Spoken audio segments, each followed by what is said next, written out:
So.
This is News 6 Tonight. And we are glad to have you with us on a Friday night. News 6 Tonight. It's a big one here because I have the man, the myth, the legend. I'm Matt Austin. This is Donovan Myrie, Dr. Donovan Myrie. Hello, sir. Nice to see you, my friend. I haven't done the show with you. I've done it with Mrs. Gadsden, but not with you. And either way, you're going to have to say you liked it best with her because she lives at your house. She's your wife. This is true, yes. I'm willing to deal with that. Yes. But I'm excited to have you on here tonight. You have a wealth of knowledge. He handles our dollars and cents. He does great investigations. You're just an altogether journalism machine. And I'm glad I get to use you tonight for this 27 And former minutes. partner with you on a story we may get to later on from, texting 10 years ago. Back before you were on air, you were helping me get texting and driving happen, so that was a big deal. So yeah, we'll see if we have some time to talk about that. We have to start though talking about Venezuela. Locals have had a big reaction to all the changes taking place in Venezuela, and one thing people from Venezuela with family there or who are here on the temporary protected status is they're wondering what is going to happen with this whole thing. So this allowed many Venezuelans to stay in America because of the status of their former country. It was obviously in disarray. So that status has been removed by the Trump administration, and many Venezuelans are worried they could be forced back into a country that they may not even know very well at this point. So let's get caught up with our community correspondent, Mike Valenti, who spoke with some people who are dealing with this very issue. With Maduro out of power, do you feel safe if you had to move back to Venezuela? Not yet. Would you feel safe at this moment going back to Venezuela? No. So there's like many people in power that's still over there in Venezuela. They're gonna consider you as a traitor of the country, traidor de la patria.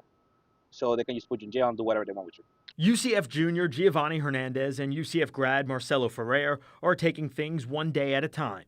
They say that's all they can do. And it's very concerning. Ferrer is hoping to go into TV production here in the U.S., where he once enjoyed legal status through TPS, before the Trump administration took it away last year, citing improved conditions in Venezuela. I've never asked to leave. I was pushed out of the government. Like Ferrer, Hernandez, who is now applying for political asylum, was satisfied that President Trump was able to oust Maduro. But I believe that it's gonna cost us. It's gonna cost us a lot. It's gonna cost us a lot. It's gonna cost us a lot of years of oil, a lot of years of gold, a lot of years of favors. So interested to get to see, only folks who are from that country, they have family in that country, really know the ins and outs of the political landscape there. And it'll be interesting to see what happens to people specifically on that temporary protected status. Yeah, you really, unless you know someone from Venezuela, you probably haven't thought about it. But now suddenly with all the military action going on there, their future is really up in the air.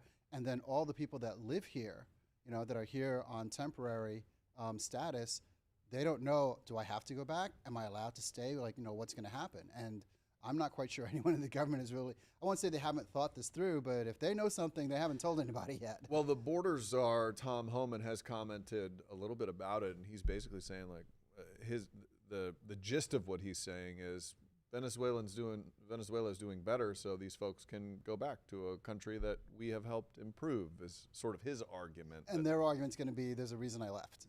Right. You know, Yeah. and you may think it's that great on the outside, but you don't know what it's like, you know, from the specific place I left or the people that, you know, the reason I left. So, you know, I guess we'll see what happens. Yeah, we will. Next story, Seminole County schools. School threats. This has been just a weird and wacky week for school threats. We've had Kids do not want to be back in school.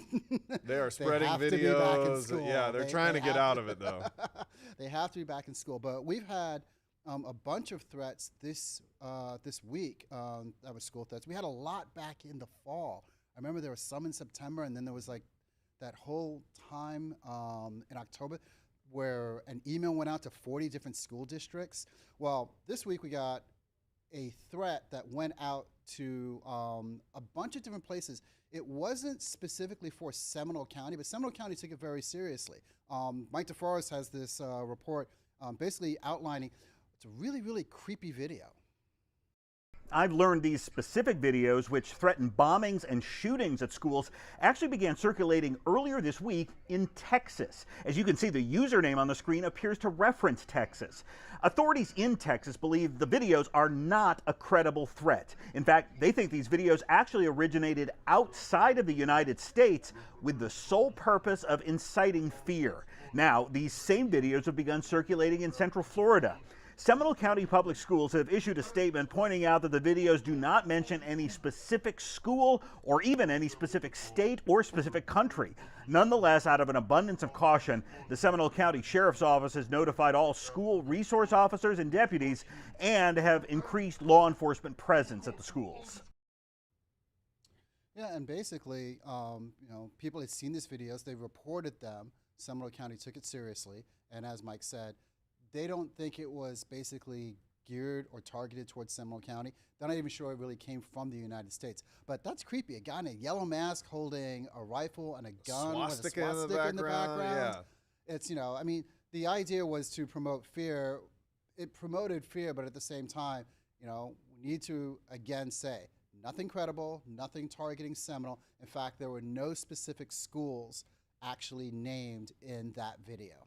It seems to be what we're seeing a lot is these videos get released and then they get shared by, they almost make them vague on purpose, so as many schools that see them have to maybe enhance police presence. It might be kids who are just trying to get out of school. Could be something more nefarious, but at this point it just seems like a lot of these things circulate when kids just want to get out of school. You know, and this is the power of social media, the downfall of social media, that basically you have access to everybody. Somebody sees this, shares it with somebody else, somebody says, oh my gosh, this isn't right, let me tell my teacher, let me tell law enforcement, and next thing you know, you have to escalate it because we know the things that have happened. We've seen school shootings firsthand. We've seen it down at Marjory Stoneman Douglas. We've seen it at Florida State University. You know, Columbine. We've seen it. Yeah, we've seen it in lots of different places. You have to take every single threat seriously. And luckily, you know, Seminole County did take this seriously and decided, you know what, we've seen it. This really has nothing to do with us, but thank you for at least reporting it to us. Yeah, and they had added plenty of security to those schools and SROs, so that's good. Some crazy video was released today. I know you've seen this. This is former NFL superstar wide receiver Antonio Brown. This guy has been full of drama, not only while he was in the NFL, but since. And these are very serious charges. He's charged with second-degree attempted murder. But we are seeing this video for the first time. It was released today, so let's take a look and go through it together. Oddly enough, he's in a green army helmet, and you can see him fighting with another guy. Some other people jump into this. It looks like he has security. And then there's video of him going back into his car, grabbing a gun, and then running after this guy. And according to police, this is the beginning of the fight there again. According to police, He takes a shot at this guy and grazes his neck. So That's I a mean, 1 in a million shot. You know, like you're Cou- shooting for something. You don't shoot couple for graze. 1 inch over, this guy's dead, and it's Right. not second degree murder, second degree attempted murder. This It's- is full on homicide. Right.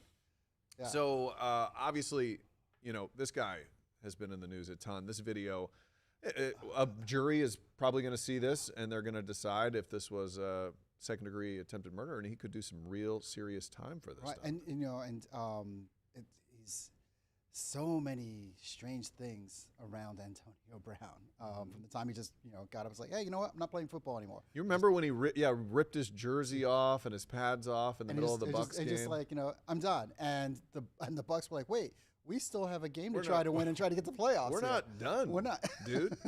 I didn't know you could do that. Yeah. Yeah. And you know, didn't he have an issue where he was like barricaded in his house? There Was that- there was a whole drama with I him thought he was on still in that. the house. What do you I don't. I never remember what the end of that story was. Yeah, he got out of the house, and he's been, there's drama there. Yeah, Why is but he? I mean- Who walks around in a army helmet? That's a strange piece to this story G.I. that Joe I don't and understand. Halloween. I guess so. Well, I guess if Yeah, you're getting into that's- fights, it's good to have an army helmet My on. goodness, how an army helmet and a big gold chain, and then, my goodness, wow, that's yeah. And then the strangest thing, of course, is everyone's chasing him with their cell phones trying to capture what's going on. Yeah, and then you can see the moment when they spot the gun and everybody Like, takes oh, off. The now we're other gonna run the other direction. way. Yeah. So Antonio Brown, we'll see what happens with that. That's going to be a court case. Tons of video of it, and we'll see. He might be getting some prison time for that. Yes. So we have some interesting stories for you coming up after the break as well, including one that's just going to make you shake your head. Somebody targeting the most vulnerable people in the population, and it's the person who's supposed to be taking care of them. We'll talk about Yeah. that after the break.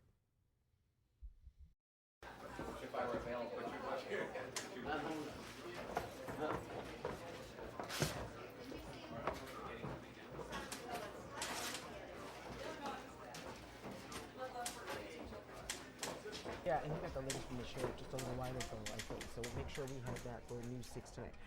Hey, thanks for stopping by. We know you're busy, but news doesn't stop, and neither do we. That's right. And this is News 6 Tonight, where we leverage this entire busy newsroom with our community correspondents, our producers, our content desk, and then we filter through that. We have a casual conversation about the news that impacts Central Florida. Yeah, we live here in the community, and we rely on you for our neighborhood network because you're our eyes and ears as well, and we can't do it without you. So you can watch us all over the place, YouTube, News 6 Plus app, and clickorlando.com. While you're here, feel free to engage. Let us know who you are and where you're from.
Welcome back to News 6 Tonight. I am here with the guy who gives you dollars and cents. This is Donovan Myrie. Good to have you with us tonight, my friend. Thanks, man. Happy Friday night. Yeah, happy It's Friday been a long to week. you.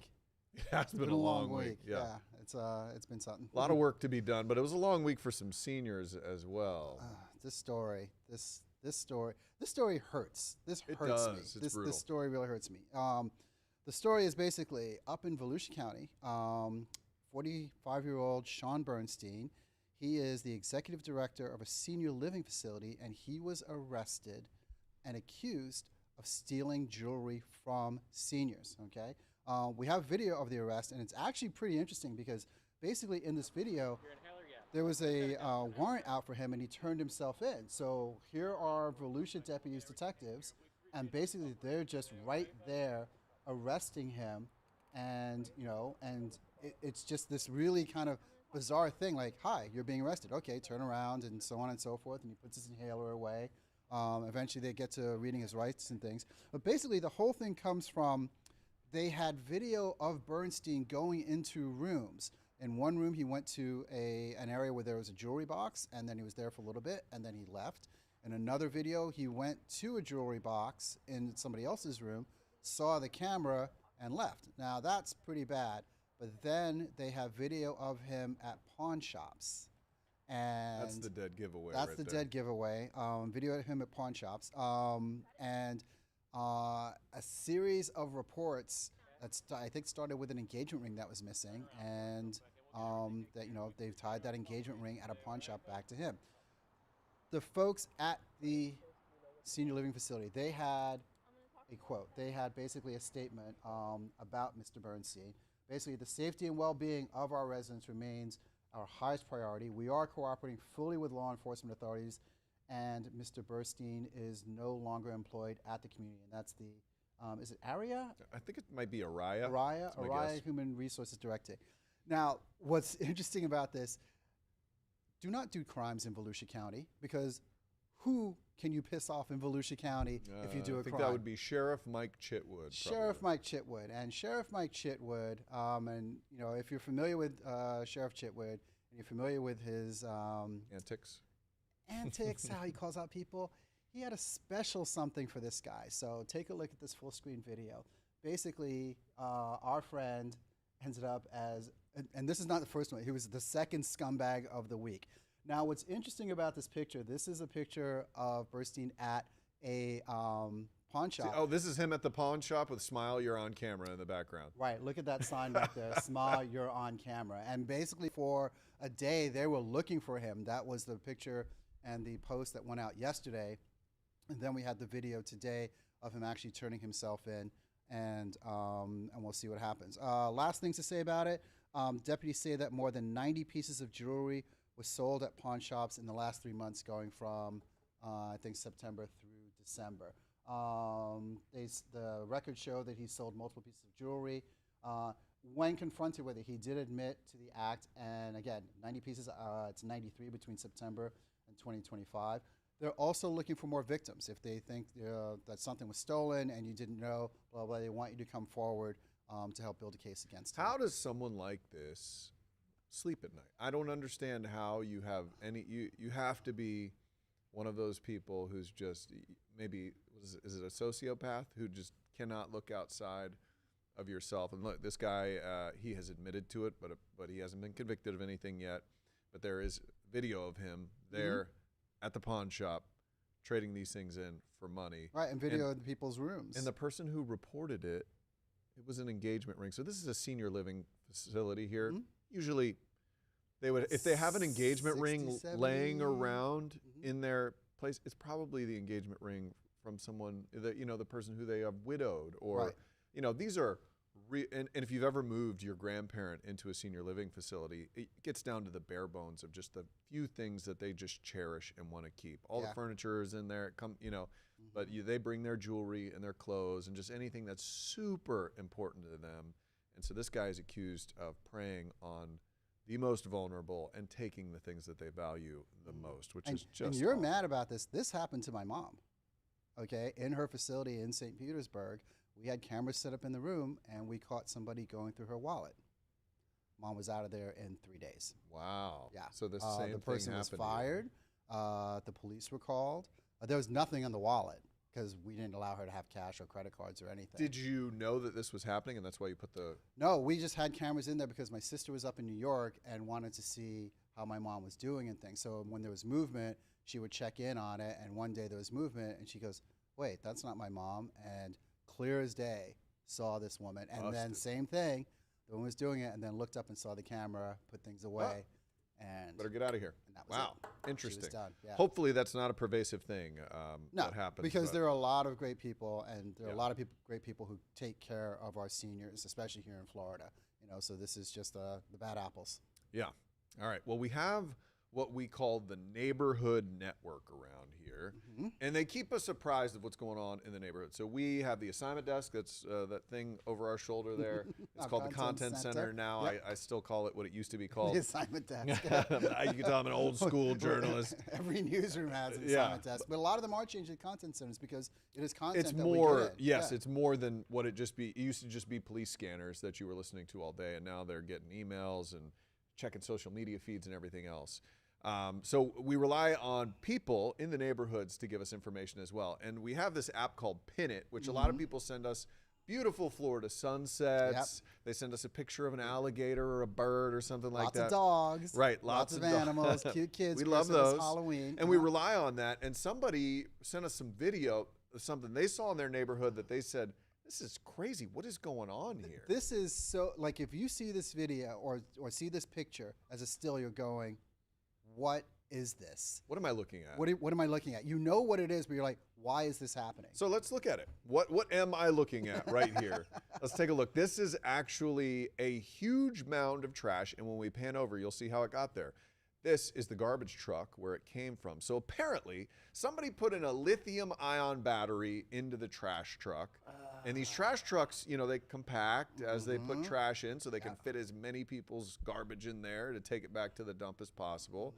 And when it did that, it sparked a fire with a smoldering lithium-ion battery. And so I never knew this, but apparently the procedure when this happens, you got to just get rid of the garbage, dump the trash, and then call the fire department so they can put it out. And the strange thing is, like, yeah, the trash is basically dumped in the middle of the street so the fire department can get to it. Eric Sandoval used to do, has done a countless amount of stories on lithium-ion fires. Same thing with Mike Hofeld, if I remember correctly. And it's not just a matter of, oh, let's just like pour some water on this. You know, there are different ways to put out battery fires. It takes more than that. Yeah, so it's funny because you see this picture and you're going like, why did the trash truck dump all the trash in the middle of the street?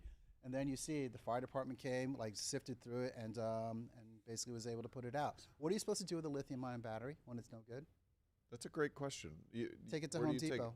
Is that where you take it? Home Depot? Home And they'll just Depot. take it for free, or do you have to pay? No, Home Depot, Best Buy, they all have, when you walk in, there are bins off to the side.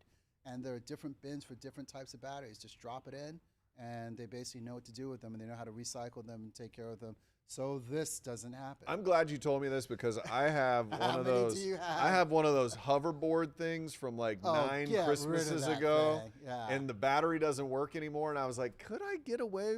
No, because then the guy's dumping the trash in front of your house now. I know. No, I've got a cul-de-sac full of garbage. That would Yeah. be terrible. All right, we're learning new things tonight. That's good. I didn't know you could take it to Home Depot. or Dollars and Best Buy. cents, babe. Yeah, good stuff. That's my guy. All right, let's get you a look at your weather. We have Jonathan Kegis, our meteorologist, in tonight, and he is going to tell us about. We've got a warm up. We had some heat. We got a cool down coming. So we got a little bit of everything for everybody, huh? Yeah, if you like it cold, I think this is going to be our biggest or most extended round of cold we've had so far this season coming through. It's going to arrive. We're going to have these series of cold fronts coming through. The first one comes in on Sunday. So the Saturday tomorrow is pretty warm, and then it's going to come in on Sunday.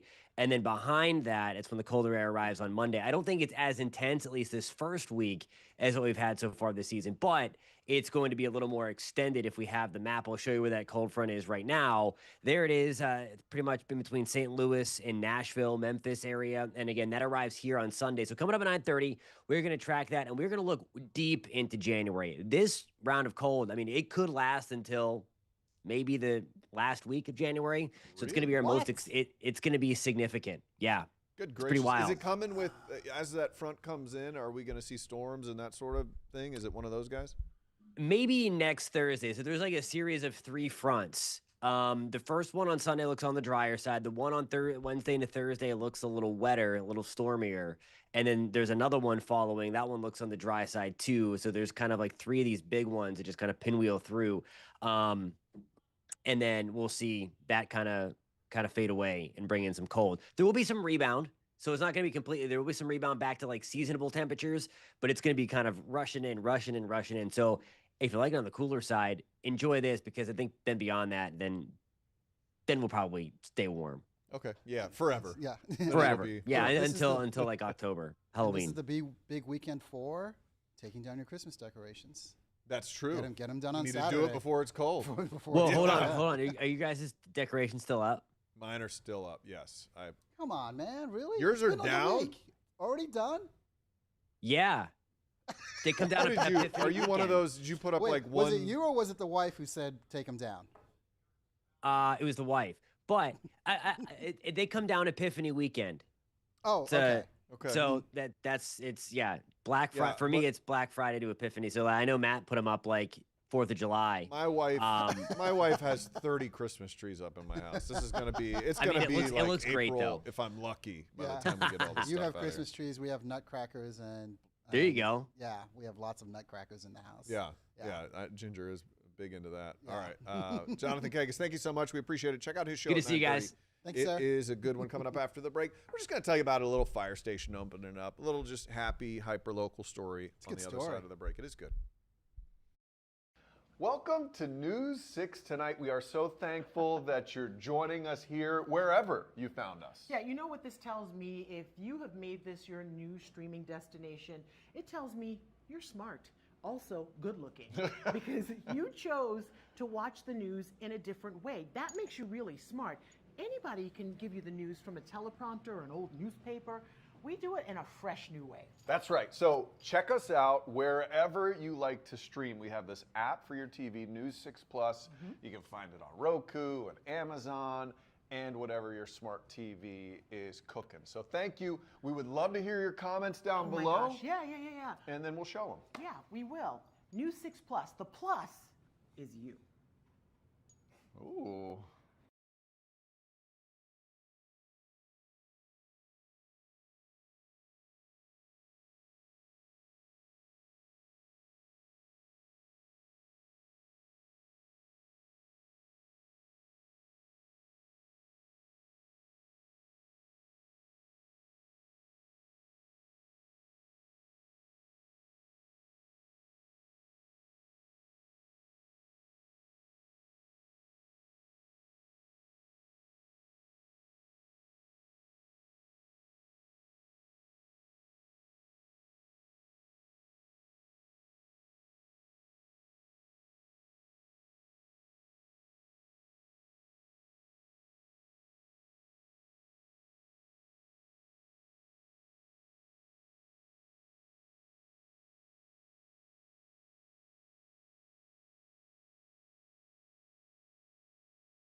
The uncoupling of a hose marking the beginning of DeBerry's newest fire station and end of a long journey to get it built. Well, 5 years since we started the engineering. The $6 million Station 39 was finally made possible after $1.25 million in state appropriations was secured. 3, 2, 1. The site off of Fort Florida Road gives firefighters quick access to the west side of town, one of DeBerry's fastest growing areas.